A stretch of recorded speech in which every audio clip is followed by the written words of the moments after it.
Now Melania has to face humiliation once again. It's something she dreads. The reminder that you were involved with an adult star, Stormy, who claimed you were not very good at it.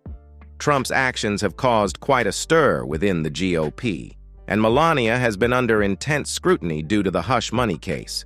Even their son has felt the impact of the fallout. It's clear that the entire family is struggling during this time. Trump's behavior is creating challenges for those around him, which must be difficult for everyone involved. The Lincoln Project hit the nail on the head when they discussed how Trump has become a problem for his whole family. For those who may not be familiar with the Lincoln Project, it's a super PAC that was established by a group of anti-Donald Trump Republicans back in 2019. According to the organization's website, its main goal is to hold accountable those who would violate their oaths to the Constitution and prioritize other interests over those of Americans. As of 2023, the group had invested over $82 million in ads for the presidential election. These ads primarily targeted Trump's handling of the coronavirus pandemic, questioned his ability to lead, and criticized his track record. Additionally, the Lincoln Project aired ads in key 2020 U.S. Senate races, particularly targeting Republican incumbents. Lincoln Project's anti-Trump ads show the power of biting satire. In an ad by the Lincoln Project, the narrator delivers a powerful message, stating, "In 6 months, COVID-19 has killed more Americans than any disease in 100 years. Donald Trump lied about it, rejected science, and still has no plan to save Americans." This stark statement highlights the severity of the pandemic's toll and criticizes Trump's response to it. As the narrator speaks, a second voice in the background solemnly reads the names of some of those who have tragically lost their lives to the coronavirus. This poignant moment serves as a stark reminder of the human cost of the pandemic and emphasizes the urgency of effective leadership in addressing the crisis. The ad contrasts Trump's lack of a comprehensive plan to combat the virus with Democratic challenger Joe Biden's proposed approach. Biden's plan is presented as a contrast, suggesting a more proactive and science-based strategy to mitigate the spread of the virus and save lives. Ultimately, the ad concludes with a call to action, urging viewers to vote like your life depends on it in the upcoming election. The Lincoln Project's Names ad employs elements of satire to enhance its impact on viewers. By using humor and irony to critique Trump's handling of the pandemic, the ad seeks to engage and resonate with audiences while delivering its serious message. These ads, which are broadcast on television and circulated online, are part of the broader efforts of the Lincoln Project, a political action committee established by prominent Republican strategists and staffers. Key figures behind the Lincoln Project include Steve Schmidt, who managed John McCain's 2008 presidential campaign, Rick Wilson, known for his work with politicians like Rudy Giuliani and John Kasich, and George Conway, a respected attorney and spouse of Trump advisor Kellyanne Conway. The PAC has allocated $28 million, the bulk of which has been directed towards ads with the goal of defeating Trump. The organization contends that Trump has strayed from GOP principles and, in doing so, is undermining the very fabric of America. Through their ads, Trump is depicted as ill-suited for the presidency, with accusations including draft dodging and disparaging remarks towards fallen soldiers, whom he allegedly referred to as losers. Drawing from my experience authoring a book on editorial cartooning and serving as a judge for the Pulitzer Prize in editorial cartooning, I approached the Lincoln Project videos from a perspective rooted in satire. My focus isn't on whether these videos are politically effective, but rather on their effectiveness as satire. In my assessment, they excel in this regard. The Lincoln Project ad in question employs sarcasm and ridicule, hallmarks of effective satire, to drive home its message. Hitting the mark. Effective satire often targets individuals or entities that are easily recognizable, often using their own words or actions to highlight their flaws or absurdities. The Lincoln Project ads frequently employ this tactic when mocking Trump. A key measure of satire's impact is the reaction it elicits from its target. Trump's response to the Lincoln Project ads, labeling it as the Losers Project, indicates that the ads hit a nerve with him.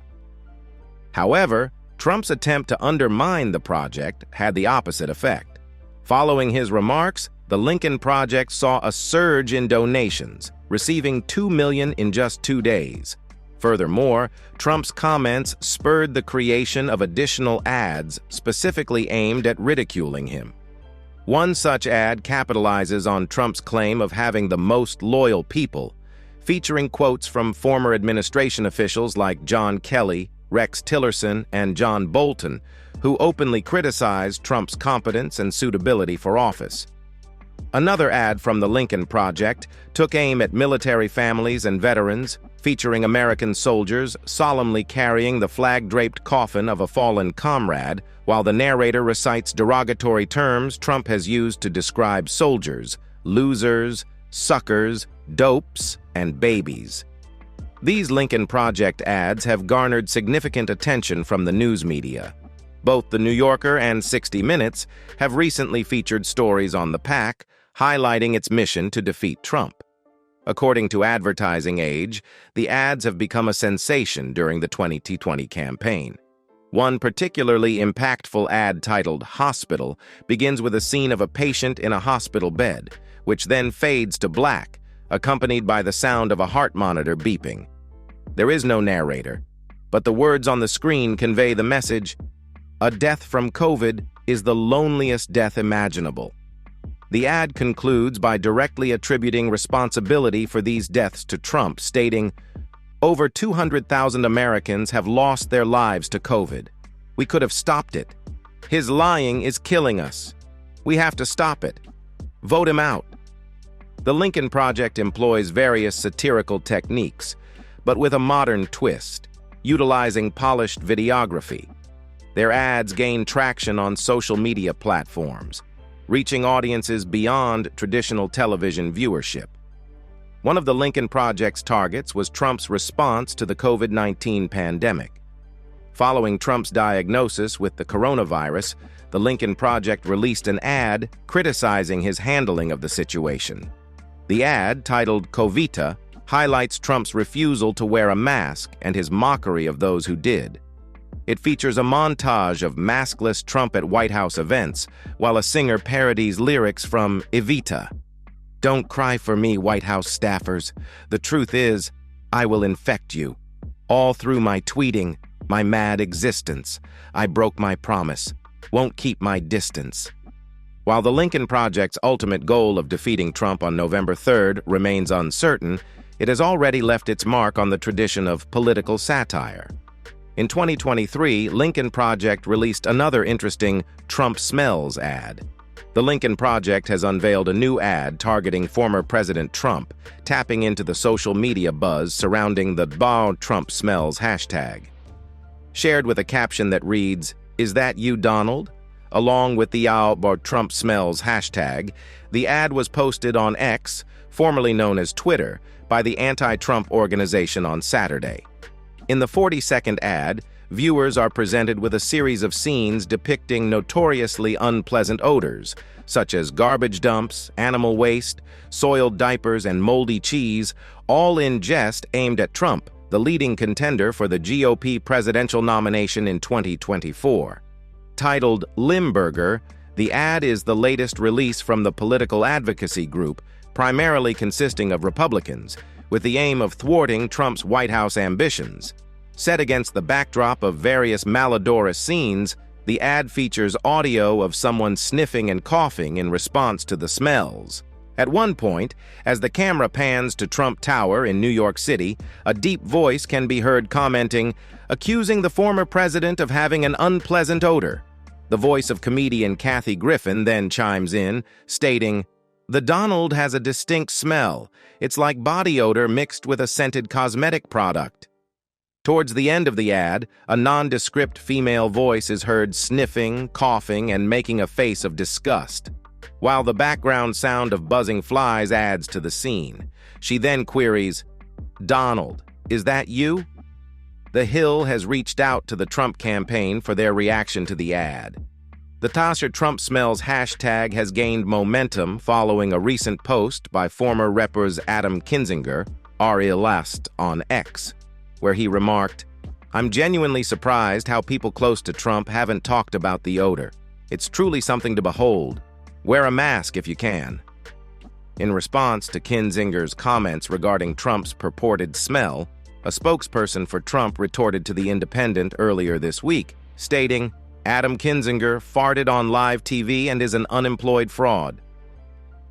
He has disgraced his country and disrespects everyone around him because he is a sad individual who is mad about how his miserable life has turned out," the spokesperson added.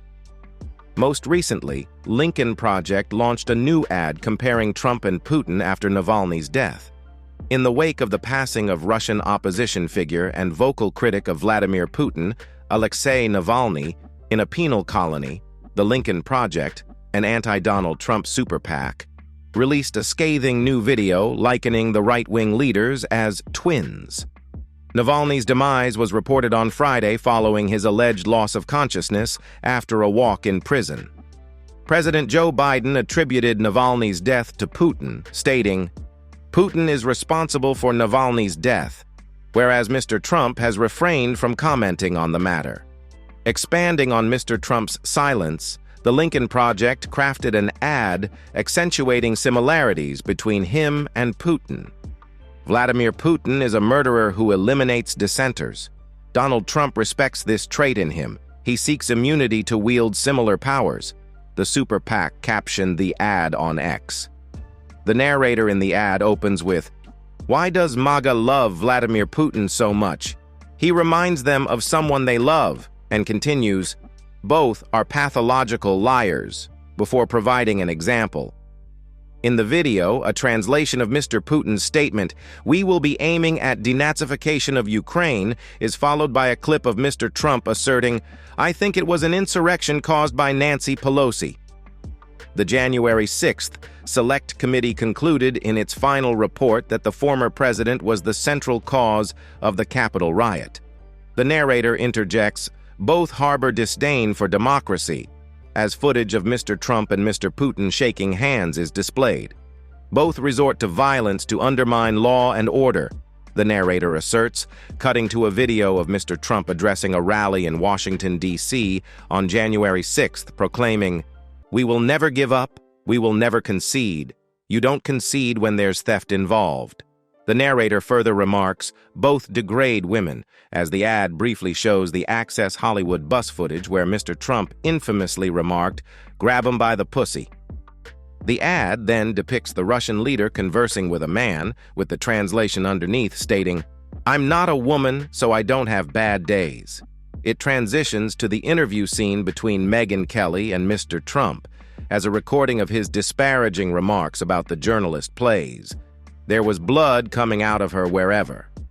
The narrator transitions to his next point of comparison. Both believe their supporters are gullible. As a clip of Mr. Putin holding a pen plays, a news broadcaster reports, "Vladimir Putin has signed a decree banning so-called homosexual propaganda." Then the ad shifts to a clip of Mr. Trump, who, despite his Ivy League education, states, "I love the poorly educated." But the significant difference between Vladimir Putin and Donald Trump, the narrator interjects as footage of the two shaking hands appears, is that in America our votes matter. We have the power to stop Donald Trump. Don't allow MAGA to transform America into Russia. Vote because you still believe in America, the narrator urges. Despite facing several ongoing legal challenges, including a recent judgment in a civil fraud case that fined Mr. Trump $350 million, the former U.S. president remains the leading contender for the 2024 Republican nomination. But the Lincoln Project also nailed it when they talked about how Trump has become a problem for his entire family. To delve deeper into the matter, Brian Taylor Cohen, a well-known YouTuber, offered his perspective with a hint of humor while addressing Trump's situation. Cohen took a jab at Trump's attempt to elicit sympathy by wishing Melania a happy birthday from the courtroom. Trump portrayed himself as a victim of judicial discrimination, but Cohen remains skeptical of his pleas for sympathy. "Wow, yeah, it must be really tough to miss your wife's birthday while stuck in court," Cohen remarked sarcastically.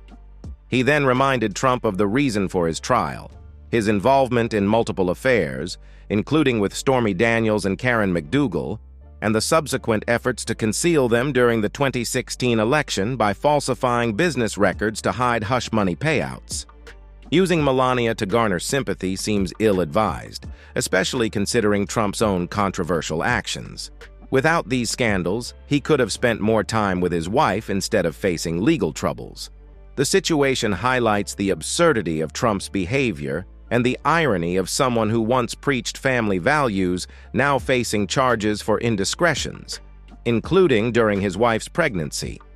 Moreover, the individual who touted law and order finds himself as the first ex-president to confront criminal charges. While some may find it surprising to witness accountability for such behavior, many recognize the gravity of Trump's actions and are relieved to see him facing consequences. Cohen sees through Trump's attempts at manipulation and isn't hesitant to criticize him, understanding that Trump will go to great lengths, even involving his own son, to garner sympathy. It's evident why Trump is facing these challenges, but Brian laid it out quite clearly. If Trump ends up missing significant family events due to his legal troubles, it's solely his responsibility.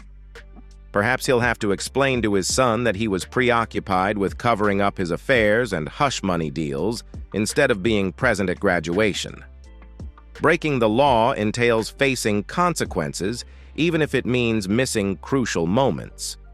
Attempting to garner sympathy from the judge won't succeed when it's one's own actions that led to the situation. Maybe next time, Trump should consider the sacrifices he'll have to make due to his criminal activities, which might deter him from engaging in them.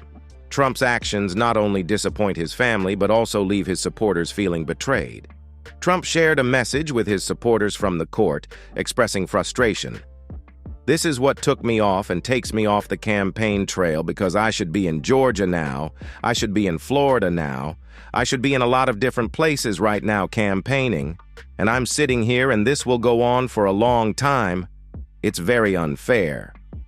However, this is one of Trump's major falsehoods. While he claims to be fully committed and eager to meet his supporters, the reality is quite different. When he gets a break from court proceedings, he spends his time indulging in his favorite sports and hobbies, revealing his true priorities. The YouTuber strongly criticizes him for his deceitful behavior, and rightfully so. Despite having Wednesday off the court, one would expect him to spend time mingling with voters in Georgia, North Carolina, or Florida. However, this isn't the case. On Wednesday last week, Trump spent his time golfing, completely removed from voters and the responsibilities of his trial.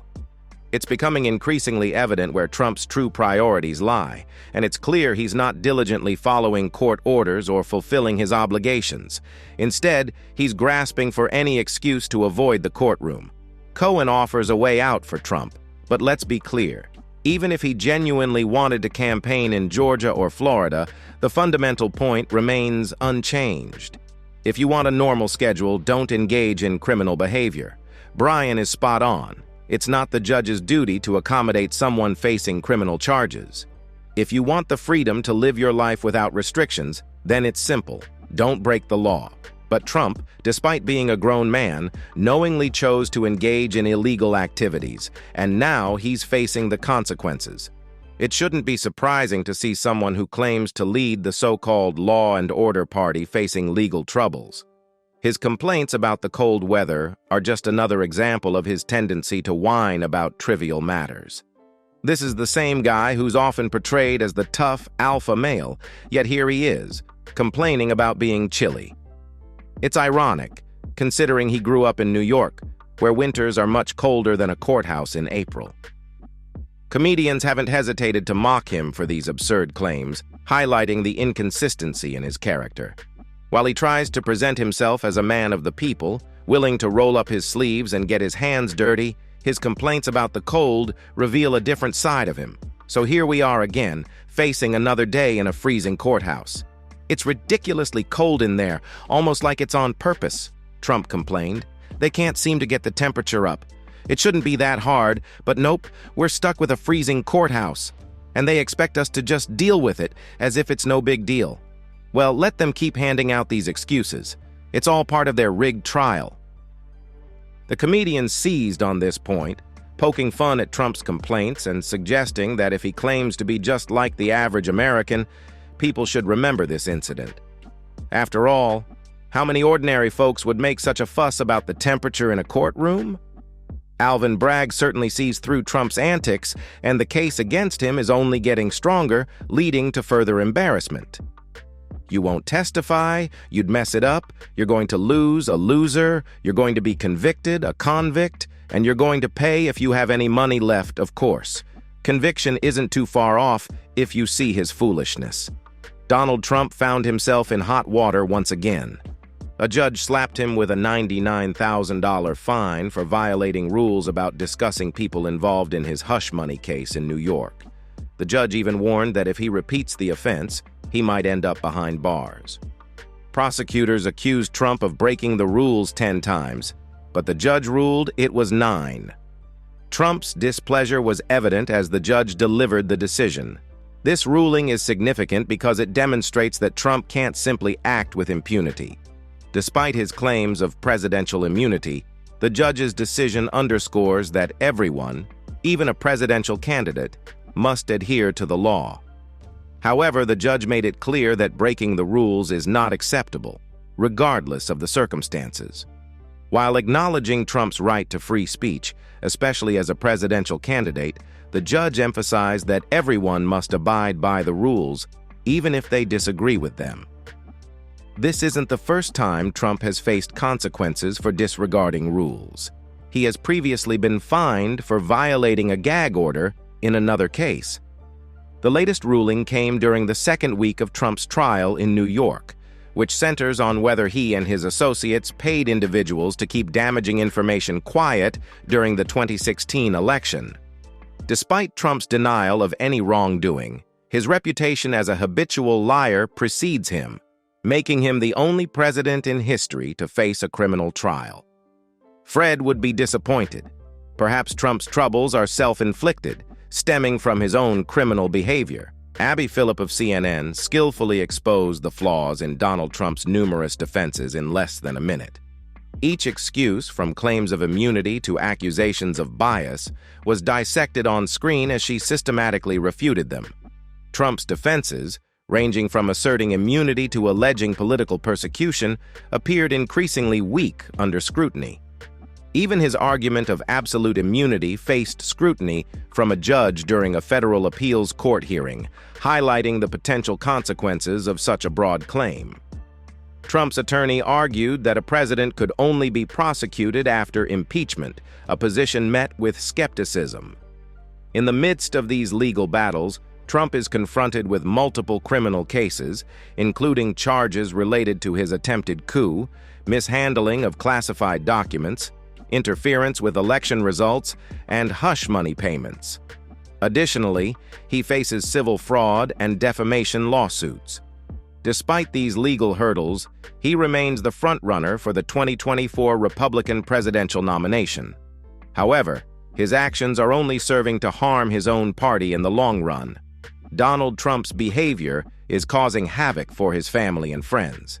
Despite his attempts to portray himself as a victim, Trump's own actions have led to legal troubles.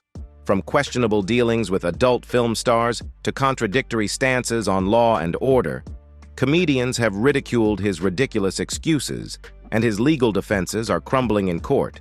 His actions are harming his own political party.